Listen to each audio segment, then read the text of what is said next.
안녕하세요. 벨라입니다. 드디어 날씨가 선선해지고 있어요. 저처럼 손이 근질근질한 제라맘님들 많으실 것 같은데요. 요즘 SNS 보면 상토랑 배양토 공부 많이 하시더라고요. 그런데 이 상토와 배양토, 제조사만 다른 그냥 똑같은 흙일까요? 오늘은 상토와 배양토에 들어있는 성분들과 어떤 용도로 사용되는지를 한번 살펴볼게요. 상토는 씨앗을 심거나 삽목을 하거나 가식을 할 때 사용하는 용도로 만들어진 인공 용토입니다. 포장지 뒤에 성분표 보신 적 있으신가요? 코코피트와 피트모스가 성분의 대부분을 차지하고 있고, 기공성 용토와 아주 소량의 비료 성분이 추가되어 있는데요. 제조사마다 비율은 조금씩 다르지만 주로 들어가는 성분은 비슷해요. 그럼 이 성분들을 하나씩 살펴볼게요. 첫 번째는 코코피트입니다. 상토의 비율을 절반 이상 차지하는 핵심 재료예요. 우리 동남아 여행 가면 먹는 맛있는 코코넛 있죠. 이 코코넛 껍질에 있는 섬유질이 아주 다양한 재료로 쓰인다고 하는데요. 이 섬유질을 채취할 때 나오는 부스러기 가루가 코코피트입니다. 물을 자기 무게의 수백 가지 흡수하는 스펀지 같은 역할을 하기 때문에 보수력과 통기성이 필요한 상토의 베이스 역할을 담당하고 있어요. 두 번째는 피트모스입니다. 습지에서 이끼 등의 식물이 산소가 닿지 않는 곳에서 수천 년 동안 쌓여 만들어진 유기 물질이에요. 묵은 상태로 존재하기 때문에 지피 펠렛이나 무비 상토로도 많이 쓰이고 있죠. 보수력과 산도 조절을 위해서 사용하는데, 피트모스의 산도는 3.5에서 5.5의 강산성이에요. 그래서 블루베리나 수국을 심을 때 피트모스를 많이 사용합니다. 제라늄의 적정 산도는 5.5에서 6.5의 약산성 토양이에요. 피트모스 단독으로 사용 시에는 반드시 산도를 교정해서 사용해야 한다고 합니다. 예전에는 코코피트보다 피트모스 사용량이 훨씬 많았는데요. 기후위기 문제 등으로 인해서 전 세계적으로 피트모스의 사용을 좀 줄이고 있는 추세라고 해요. 세 번째는 펄라이트입니다.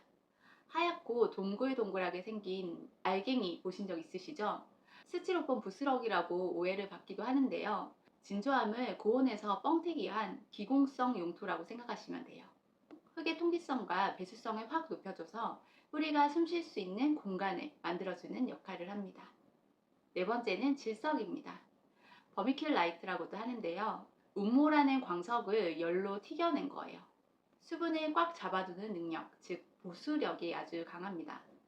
펄라이트가 물을 빼주는 능력이 높다면 이 아이는 수분을 머금고 있는 능력이 탁월합니다. 그런데 요즘에는 이 아이가 나타나면서 펄라이트와 질석의 자리를 위협하고 있습니다. 바로 제올라이트인데요. 구멍이 엄청 많은 다공성 구조를 가진 광물이에요. 그런데 이 아이가 굉장히 똑똑한 게 토양 속의 환경에 따라서 수분을 머금거나 내뱉거나 영양분도 머금거나 내뱉거나 이렇게 조절이 가능하다는 거예요. 펄라이트의 단점인 부스럼도 거의 없기 때문에 요즘에는 제올라이트로 대체를 하는 추세라고 합니다. 기타 첨가물로는 미량의 비료 성분, 그리고 산도 조절제, 토양이 마르지 않게 해주는 계면 활성제가 조금씩 들어간다고 합니다. 먼저 상토의 장점은 배수성과 통기성이 우수하고 영양분이 거의 없다는 거예요. 영양분이 없는 게 왜 장점인가요? 라고 말씀하실 수도 있는데요. 제가 상토의 목적이 뭐라고 했었죠? 씨앗을 파종하거나 삽목하거나 가식할 때 사용하는 용토라고 했잖아요. 우리가 막 태어난 아기한테 쌀밥을 먹이지 않듯이 삽목 중인 가지나 발화하는 씨앗은 아주 연약한 상태이기 때문에 영양분이 너무 많으면 비료 화상을 입게 돼요. 오히려 타버리는 거죠. 상토는 법적으로도 비료라고 분류돼서 엄격하게 관리를 받고 있어요. 바로 비료의 양을 제한하기 위해서예요. 상토에도 여러 가지 비료 성분들을 넣어줄 수 있지만 총 질소량이 kg당 500mg으로 아주 낮게 제한되어 있어요. 총 비료 함량 농도도 마찬가지고요.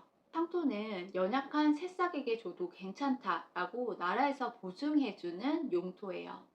그런데 상토에도 단점이 있어요. 상토의 장점이 배수성과 통기성이라고 했잖아요. 사실 이 장점이 그리 오래 가지 않아요.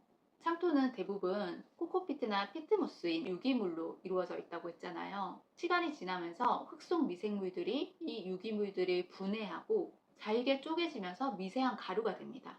처음에는 푸슬푸슬하고 통기성이 좋았던 흙이 시간이 지날수록 서서히 서로 뭉쳐서 딱딱해지는 거예요. 처음엔 장점이었던 통기성과 배수성이 오히려 반대가 돼서 뿌리가 숨을 쉬지 못하고 물이나 비료를 줘도 제대로 흡수가 안 되고, 흡수가 안 된 비료가 염류로 흙에 쌓여서 결국에는 식물이 고사하게 됩니다. 물론 이 시점이 언제 오느냐는 식물 종류, 식재 환경, 그리고 우리가 물이나 비료를 주는 주기에 따라서 달라져요. 보통 제라늄은 작은 화분에 키우기도 하고 꽃이 많이 피는 식물이기 때문에 비료도 자주 주잖아요. 그럴수록 상토의 수명은 더 빨리 줄어든다고 해요. 전문가들은 꽃 피는 식물을 상토로 키울 경우에 적절한 비료와 함께 사용을 해야 하고 6개월에 한 번씩은 분갈이를 해주라고 조언을 합니다. 오래 쓰려고 큰 포대를 사놨는데 어느 순간 보니까 하얀 곰팡이가 펴 있다거나 버섯이 자라고 있다거나 하는 경우 있으셨나요? 상토는 나라에서 엄격히 관리를 하는 만큼 소독을 철저하게 하고는 있지만 우리 공기 중에 많은 균들이 존재하잖아요. 그래서 이 상토를 개봉을 하고 나서 오랜 시간 방치를 했을 때 곰팡이가 생기거나 버섯 포자가 자라날 수 있어요. 물론 이 곰팡이들이 식물에는 해롭지 않을 수도 있고, 그리고 식물 유익균일 수도 있지만 이게 과해지면 이 흙의 배수성을 떨어뜨립니다. 그리고 사람에게도 면역력이 약할 경우에 호흡기에 문제를 일으키기도 한다고 합니다. 그러니까 웬만하면 쓰실 만큼 구입을 하시고, 그리고 개봉 후에는 건조한 곳에, 해가 들지 않는 곳에 보관을 하시고 바로바로 빨리 쓰시는 걸 추천드립니다.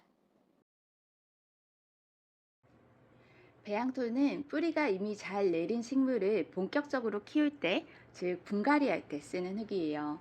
배양토 안에도 코코피트나 피트모스 같은 상토와 겹치는 기본 재료들이 들어가고요. 거기에 더해서 여러 가지 영양 성분과 방제 성분들을 추가로 배합을 합니다. 근데 먼저 식물에게 필요한 필수 영양소에 대해서 알고 있어야 하는데요. 사람에게는 단백질, 지방, 탄수화물이 필요하잖아요. 식물에게는 질소, 인산, 칼륨이 꼭 필요합니다. 질소는 잎과 줄기를 무성하게 키워주고, 인산은 뿌리 발달과 꽃눈 형성에 꼭 필요해요. 칼륨은 뿌리를 튼튼하게 하고 병충해 저항력을 높여줘요. 물론 이 영양소들이 이렇게 간단히 각자의 역할만 하는 건 아니에요. 영양소 이야기도 너무 길어질 수가 있거든요. 오늘은 대표적인 역할만 알고 넘어가도록 할게요. 그럼 배양토에는 어떤 재료들이 더 추가가 될까요? 브랜드마다 배합하는 비율은 다르지만 주로 많이 사용하는 재료들만 간단히 알아볼게요. 첫 번째는 지렁이 분변토입니다. 지렁이가 유기물을 먹고 배출한 분변을 인공 토양에 섞은 거예요. 질소, 인, 칼슘, 마그네슘, 칼륨 이런 여러 가지 영양소들을 함유하고 있고 식물이 직접 흡수하기 좋은 형태로 되어 있어요. 저도 이 지렁이 분변토를 우리 테라스 화단에 사용해 주고 있어요. 두 번째는 부엽토입니다. 낙엽이나 유기물이 오랫동안 썩어서 만들어진 흙인데요. 질소, 인산, 칼륨 이 3요소 외에도 미량 원소를 많이 함유하고 있어서 풍부한 영양 공급원이 되면서 동시에 흙을 폭신하게 개량해 줍니다. 세 번째는 황토예요. 자연에서 채취한 점토 흙인데요. 철분, 칼슘, 마그네슘, 미네랄 같은 미량 원소 성분이 풍부하게 들어있어요. 점토 성질이 있어서 영양분을 붙잡는 보비력은 좋지만 비율이 너무 많으면 배수에 불리하다고 해요. 다음은 NPK, 액비 또는 알비료인데요. 아까 말씀드렸던 우리 필수 영양소 있죠. 이 아이들을 액체나 알비료로 만든 거예요. 지렁이 분변토나 부엽토 같은 유기물 재료들 대신에 이런 무기질 비료를 넣어주는 경우도 많아요. 다섯 번째는 바크입니다. 나무 껍질을 잘게 분쇄해서 만든 재료인데요. 보수력과 보비력, 즉 영양분을 붙잡아 두는 능력이 높아요.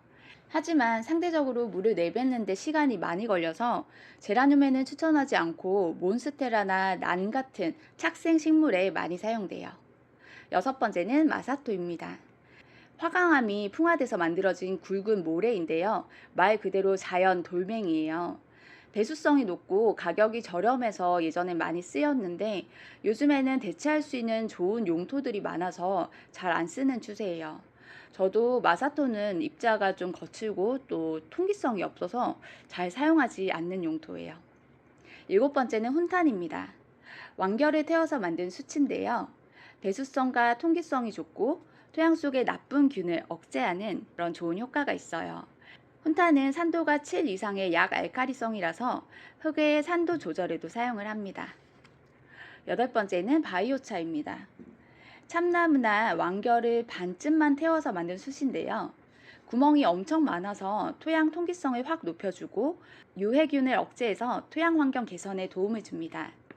바이오차는 대부분 중성에 가까워서 훈탄 대신에 요즘엔 바이오차를 많이 사용하는 것 같아요. 아홉 번째는 방성균입니다.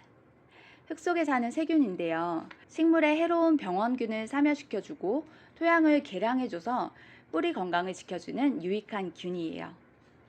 열 번째는 백강균입니다. 곤충 몸에 기생하는 곰팡이인데요. 뿌리파리나 진딧물, 총체벌레 같은 해충을 방지하는 효과가 있어요. 화학 농약 없이도 병해충을 방지할 수 있어서 유기농 방제 약품에도 넣는 유익한 균입니다. 11번째는 휴믹산입니다. 부식산이라고도 하는데요. 식물이 흡수하기 어려운 미량 원소들을 활성화시켜서 비료 흡수 효율을 높여주고 흙 속의 이온들과 결합을 해서 식물이 활용할 수 있는 형태로 바꿔줍니다. 그래서 흙에 염류가 쌓이는 것을 완화해줘요. 이게 말만 들으면 조금 어려울 수 있는데 혹시 흙이나 화분 테두리에 고운 소금가루 같은 하얀 결정 같은 거 보신 적 있으세요? 식물은 비료를 흡수할 때 자기한테 필요한 성분만 골라서 흡수를 하는데요. 미량원소 비료를 과다하게 주거나 흡수율이 낮은 비료를 쓰게 되면 식물이 먹지 못한 영양소가 이온 형태로 흙에 축적되게 돼요. 그러면 이 이온들이 서로 결합해서 염이 되고 이게 흙에 축적되면서 염류가 쌓이게 돼요. 이거를 염류집적이라고 합니다. 야외에서 비를 맞으면서 키우는 경우에는 이온들이 빗물에 잘 씻겨 나가는데 제라늄처럼 물을 흘러나오지 않게 주는 경우에는 이 남은 이온들이 씻겨 나갈 기회가 없이 쌓이기만 할 수 있어요. 염류가 계속 쌓이면 삼투압이 반대로 작용하게 되는데요. 정상적으로는 뿌리가 흙의 수분을 빨아들이잖아요. 그런데 염류 집적이 되면 흙 속의 이온 농도가 뿌리 세포의 농도보다 높아져서 물을 줘도 식물이 물을 못 먹고 오히려 뿌리 안의 수분이 흙으로 빠져나가요. 이게 심해지면 잎 끝이 타들어가고 뿌리가 상하고 결국 고사하게 돼요. 이 다음에 나오는 성분도 이 염류 집적을 해결해주는 아이인데요. 킬레이트제입니다. 아무리 좋은 비료를 줘도 뿌리가 흡수하지 못하면 소용이 없잖아요. 이 킬레이트도 영양분을 식물이 흡수하기 좋은 형태로 바꿔주는 도우미입니다. 킬레이트제는 특히 철분, 아연, 망간 같은 미량 원소를 뿌리가 빠르게 흡수할 수 있도록 도와준다고 해요. 근데 우리처럼 작은 화분에 식물을 키우는 경우에는 그냥 비료 시비를 끊고 당분간 물만 좀 충분히 주는 걸로도 염도를 빼주는데 도움이 되지 않을까 해요. 분갈이도 괜찮고요. 배양토를 쓰면 비료를 안 줘도 된다고 생각하실 수도 있을 것 같은데요. 물론 배양토 안에 들어가 있는 이 유기물이나 무기물 비료 같은 경우에 한꺼번에 확 나오는 게 아니라 천천히 분해되면서 영양분을 공급해요. 보통 분갈이하고 2, 3개월 정도는 배양토 안의 영양분만으로도 식물이 살 수 있기 때문에 비료 시비를 하지 않아도 된다고 하는데요. 3개월 이후부터는 영양분이 천천히 소진되기 시작해요. 그래서 액비나 완효성 알비료를 추가로 챙겨주는 걸 권장합니다. 그리고 배양토가 모든 식물에 딱 맞는 만능 흙은 아니에요. 제품마다 구성 성분이 다르고 그리고 식물마다 더 필요로 하는 영양분이 있을 수 있기 때문에 우리가 키우는 식물에 대해서 공부를 하고 사용하는 제품의 성분도 파악해서 적절히 주는 것이 필요합니다. 식물 고수님들은 각자의 흙 배합 레시피를 만들어서 쓰는 경우가 많잖아요.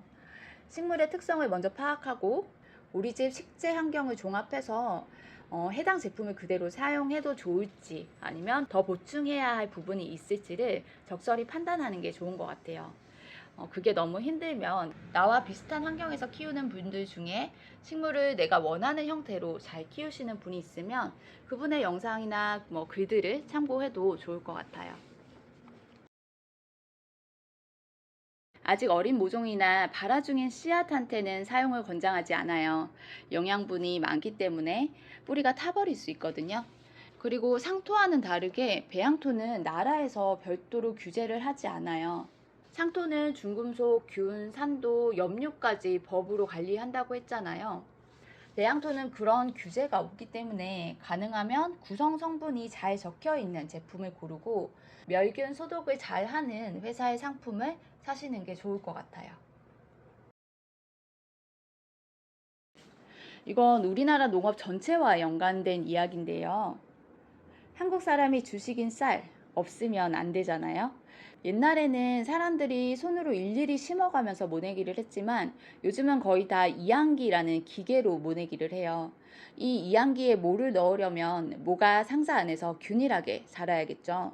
이 상자 안에서 모를 키울 때 쓰는 흙이 바로 상토 1호 수도용 상토예요. 전국 모내기의 90% 이상이 이 상자모로 이루어져 있고 고추, 토마토 같은 채소 모종도 다 이 상토에서 시작해요. 만약에 상토 품질이 들쑥날쑥하거나 상토에 영양분이 너무 많아서 어린 모들이 다 타버리면 그 피해가 전국 농가로 퍼져나가는 거잖아요.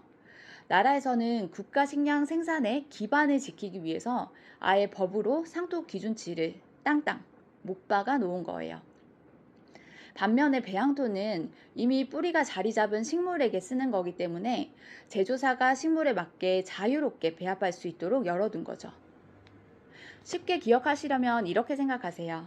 상토는 나라에서 성분을 엄격히 관리하는 신생아 분유. 배양토는 영양 가득하고 자유롭게 만들어 먹을 수 있는 집밥이다. 맞아요. 소비자 입장에서는 가장 헷갈리는 부분이에요. 뭐 올인원 상토, 분갈이 상토, 프리미엄, 배양토 이름이 너무 다양하잖아요. 사실 제가 배양토로 알고 샀었던 용토가 알고 보니까 상토 2호더라고요. 그것도 모르고 인산 칼륨 비료만 주고 있었으니 식물이 크지는 않고 꽃대만 계속 올라오고 요렇게 미니미로 자라고 있었던 겁니다. 다른 아이들은 화분이 조금 커서 그나마 좀 많이 버텼던 것 같은데 저희 집 아이들이 전체적으로 아이들 잎 사이즈가 많이 작아요. 뭐 물론 저희 엄마는 작게 짱짱하게 잘 키운다고 하시던데 이게 결코 식물에게 좋기만 한 건 아니거든요. 적절한 영양소가 들어가지 않으면 식물의 세포가 약해질 수밖에 없습니다. 그런데 상토 2호에도 배양토에 들어가는 부엽토나 뭐 지렁이 분변토, 액비 같은 그런 원료들을 넣어도 되거든요. 법적으로 허용이 돼 있어요. 그런데 중요한 건 이렇게 다양한 재료를 넣더라도 최종 질소 수치랑 총 비료 농도가 나라에서 정한 기준치 이하여야 한다는 거예요. 제가 사용한 용토는 다양한 영양분을 듬뿍 넣어서 추가 비료 없이 분갈이용으로 모든 식물에게 다 사용 가능하다고 그렇게 홍보를 했거든요. 그런데 알고 보니까 일반 상토랑 별로 다를 게 없었던 거죠. 원예 전공자인 저도 이렇게 헷갈리는데 일반 소비자분들은 당연히 혼동이 되실 것 같아요. 저같이 실수하지 않으려면 이 두 가지만 확인하시면 될 것 같아요. 비료 생산업자 보증표가 있는지 없는지. 상토는 비료관리법으로 관리가 되기 때문에 반드시 포장지에 그런 표시가 돼 있어야 되거든요. 그리고 용도 표기를 확인합니다. 비료 종류가 상토 2호이면 어떤 좋은 성분들을 붙여 넣어도 영양소의 양이 제한된 그냥 상토입니다. 저는 상토와 배양토 두 개를 다 사용하긴 하는데요. 공간이 부족하신 분들은 뭐 굳이 꼭 그럴 필요는 없을 것 같아요. 네, 두 가지 방법이 있을 것 같습니다. 첫 번째 방법은 식물에 비해서 화분을 아주 크게 쓴다. 상토 양을 늘려주는 거죠. 그런데 집에서 취미로 제라늄을 키우신 분들이 전문 육묘장처럼 온도나 습도 이런 걸 다 맞춰서 키울 수는 없잖아요. 제라늄처럼 고온과 가습에 취약한 식물을 일반 식집사분들께 화분을 크게 쓰라고 권장드리기는 좀 힘들 것 같아요. 그러면 두 번째 방법은 상토를 사용하되 기공성 용토와 부족한 영양분을 추가해 주시는 거예요. 사실 배양토로 식물을 키우더라도 시기에 맞게 비료를 조금씩 추가해 주거든요. 그래서 상토를 쓰든 배양토를 쓰든 이 필수 영양소 NPK 비료 하나쯤은 소지하고 있으면 좋아요. 상토에다가 기본적인 비료를 더 추가해 주고, 기공성 용토, 저는 산야초를 많이 쓰는데요. 기공성 용토를 추가해서 상토의 유효 기간을 조금 더 늘려주는 거죠. 고수분들은 보니까 직접 만든 그 유기질 비료도 많이 주시더라고요. 뭐 깻묵 비료 뭐 이런 거, 그리고 뭐 유박이나 우분 같은 걸 따로 챙겨주기도 하시고요. 이렇게 추가를 해주는 경우에도 분갈이는 봄, 가을에 해주는 걸 추천드려요. 저는 보통 삽목할 때나 가식할 때는 상토를 사용하고요. 작살라충이나 충사탕 같은 이런 해충 방제 약을 좀 넣어줍니다. 그리고 분갈이를 할 때는 배양토를 사용하는 편이에요. 나중에 추가로 이런 알비료나 칼슘 비료, 인산 비료 이런 거를 필요에 따라서 추가를 해줍니다. 이렇게 작은 화분일 때는 상토, 이렇게 다 큰 아이들한테는 배양토.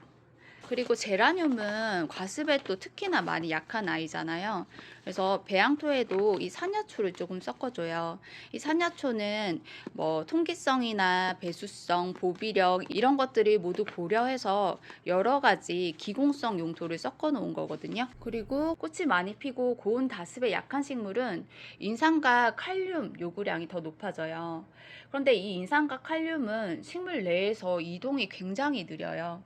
그래서 생육 초기부터 좀 꾸준하게 주는 편이에요. 식물의 필수 영양분에 대해서도 다음에 한번 다뤄보도록 할게요. 가드닝을 오래 하신 분들은 각자만의 노하우가 있을 거예요. 그래서 용토 추천 같은 거는 뭐 많은 분들이 하시니까 오늘 제 영상은 아주 기본적인 용토들의 성분에 대한 정보다 라고 봐주시면 좋을 것 같아요.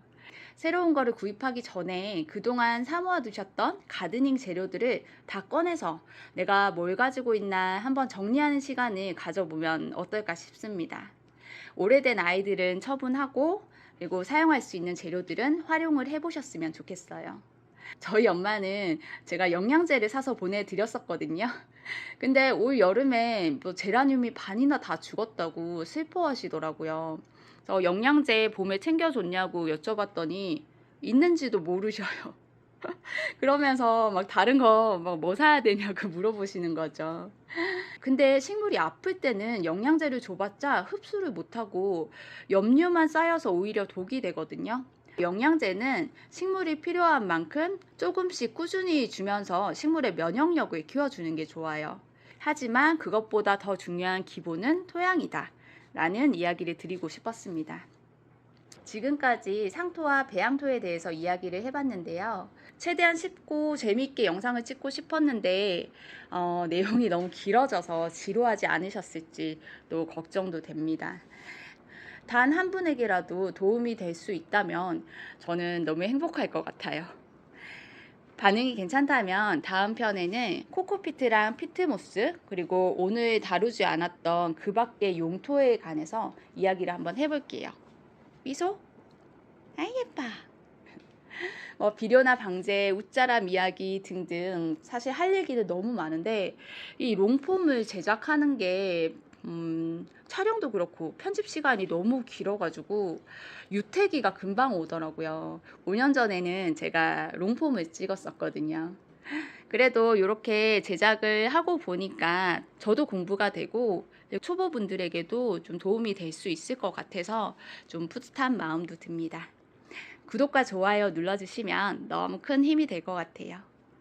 긴 시간 저랑 이렇게 이야기 나눠주셔서 너무 감사드리고 오늘도 무탈하시고 건강하시고 행복하시길 빌게요. 쇼츠에서 봬요.